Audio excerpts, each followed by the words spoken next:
پاکپتن میں بھی نویں محرم الحرام کی درمیانی شب نواسہ رسول حضرت امام حسین علیہ السلام کو خراج عقیدت پیش کرنے کے لیے جلوس بسلسلہ علم پاک مولا غازی عباس علمدار برآمد ہوا۔ جلوس میں مرد و خواتین عزاداروں کی بڑی تعداد نے شرکت کی۔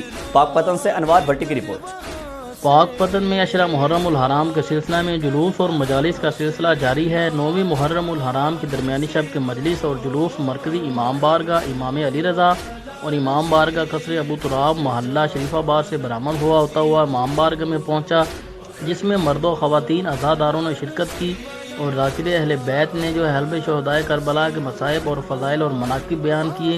مجالس میں سینکڑوں کی تعداد میں خواتین و مرد عزاداروں نے شرکت کی، جبکہ دوسری جانب ضلعی پولیس کی جانب سے ضلع بھر میں سیکورٹی کے سخت ترین انتظامات کیے گئے ہیں۔